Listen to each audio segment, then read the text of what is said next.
안녕하세요. 수지선언 목자교회를 담임하고 있고 이번에 파이터라고 하는 책을 쓴 강대영 목사라고 합니다. 반갑습니다. 파이팅! 우리 주님이 함께 하십니다. 이제 일어나 달려가십시오. 우리의 영원한 터는 오직 저 하늘에 있습니다. 많은 사람들이 예수님 만나고 구원의 감격에 빠지지만 또 그 가운데 많은 사람들이 그 신앙의 기쁨을 잃고 퇴보하는 것 같아요. 그 이유는 죄를 이기지 못하기 때문이라고 생각을 해요. 그런 분들에게 도움을 드리기 위해서 이 책을 썼습니다. 저도 주님 만나고 죄 가운데 빠지면서 많이 좌절하고 넘어졌어요. 그 가운데 성경을 읽으면서 과연 복음은 나에게 뭐라고 말씀하시나 살펴봤습니다. 그 여정 가운데 주님이 깨닫게 하신 죄를 이기는 승리의 원리를 써서 저처럼 고민하는 그 한 사람을 돕기 위해서 이 책을 저술했습니다.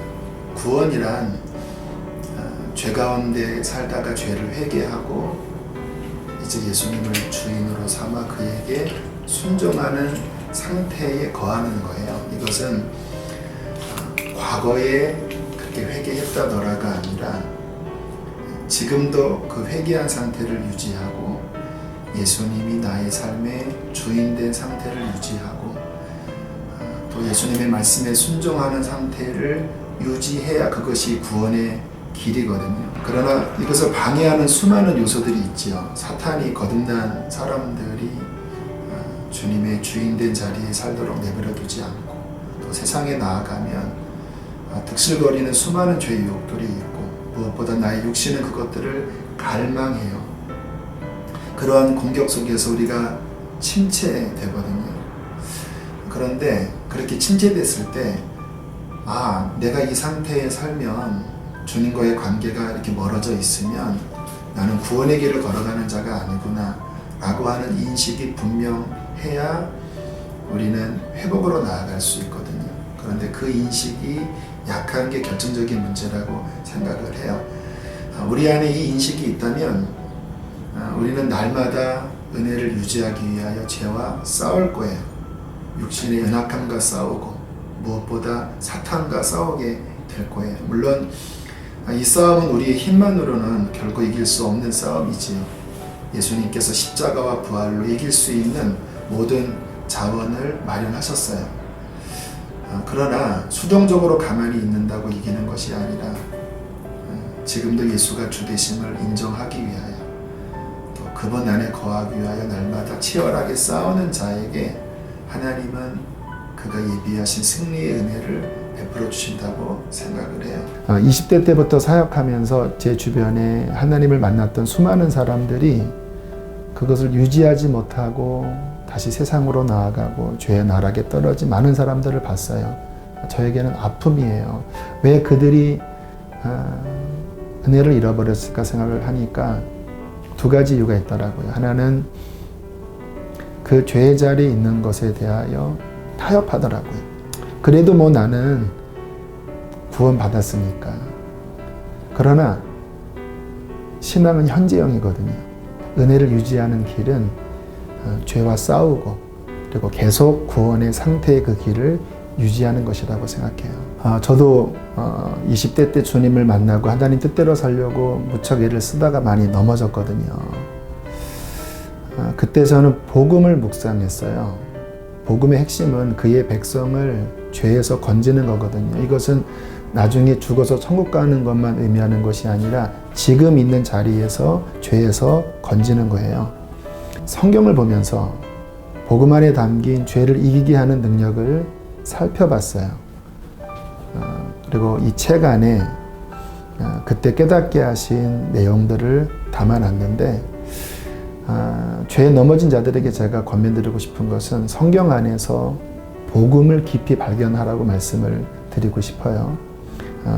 그런 내용들을 압축해서 이 책에 담아놨는데 이 책이 그러한 분들에게 죄를 이기는 도움이 되리라 싶습니다. 처음 개척 시작할 쯤에 기도할 때 하나님이 생수의 강이 흐르는 교회를 세우라라고 하는 마음을 주셨어요.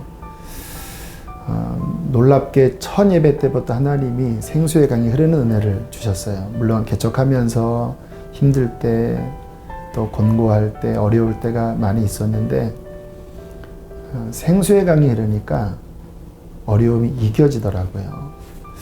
저도 이 질문 받았을 때 무엇이 힘들었을까 생각을 했는데 힘든 게 분명히 있었는데 기억이 나지가 않더라고요. 하나님의 은혜의 생수가 있으면 아무리 어려운 시대라도 그것을 넉넉히 이길 수 있구나라는 것을 지난 5년 반 동안 깊이 깨달은 시간이었습니다. 우리 유기성 목사님과 박보현 목사님은 영적인 멘토이자 아버님 같은 분들이라고 말씀을 드릴 수 있어요. 두 분에게 가장 크게 영향받은 것은 복음을 삶으로 살아내려고 치열하게 싸우는 부분 같아요. 한때는 하나님 앞에 불처럼 쓰임 받았다가 결말이 좋지 않은 많은 분들이 주변에 있잖아요. 제가 제일 두려워하는 부분이 그 부분인데 유기성 목사님과 박보영 목사님은 처음보다 오히려 지금이 더 주님과 가깝고 더 순결하고 더 온전히 쓰임받는 분들 같아요. 그 이유가 십자가 복음으로 자신과 싸우고 죄와 싸워 이기는 치열함이 있지 않나 생각을 해요. 이 부분이 제 마음 깊이 모범과 또 제가 어떻게 살아가야 할지에 대한 길을 제시한 부분 같습니다. 하나님의 말씀이라고 믿어요. 에베소서 6장에서도 여러 무기들을 열거할 때 공격용 무기는 하나님의 말씀, 곧 성령의 검이라고 말씀을 하셨거든요. 예수님도 사탄의 시험 받을 때에 그것을 이기는 검이 기록된 바 하나님의 말씀으로 다 이기셨어요. 저도 말씀 읽으면서 영적 전쟁에 승리했어요.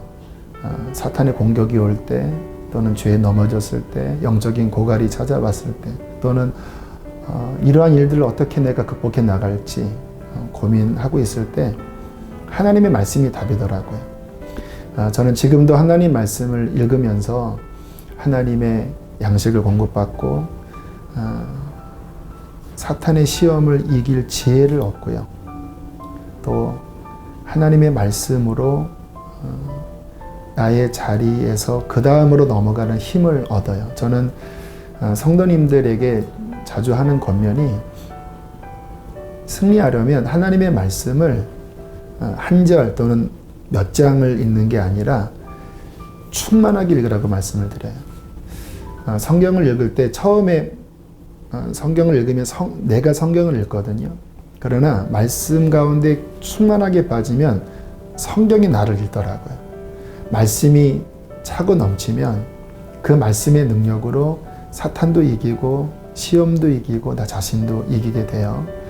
그래서 죄와 싸워 이기는 강력한 무기는 말씀이고 그것을 취하는 비결은 말씀을 적당하게 읽는 게 아니라 차고 넘치도록 읽으라, 이렇게 말씀을 드리고 싶습니다.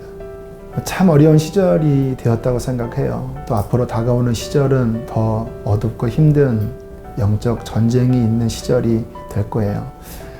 그러나 성경을 보거나 또 기독교 역사를 보면 언제나 어두워져 가는 시절에 하나님의 사람들이 빛을 발했던 것 같아요. 사사 시대가 그랬고 엘리야 시대가 그랬고 예레미야가 그랬고 사도들의 시대도 그랬다고 생각하는데 앞으로 다가오는 이 어둠의 시대, 또 마지막 영적 대전의 시대에 하나님의 사람들, 영적 파이터들이 순결한 그리스도의 일꾼으로 준비되었으면 좋겠어요. 죄와 싸우고, 그리고 넘어졌어도 십자가 붙잡고 다시 일어나고 하나님의 말씀 앞에 날마다 자신을 준비하며 그렇게 나아갈 때 엘리야 시대의 숨겨놓은 7천인처럼 하나님 앞에 귀히 쓰임 받는 그런 일꾼이 되리라 싶어요.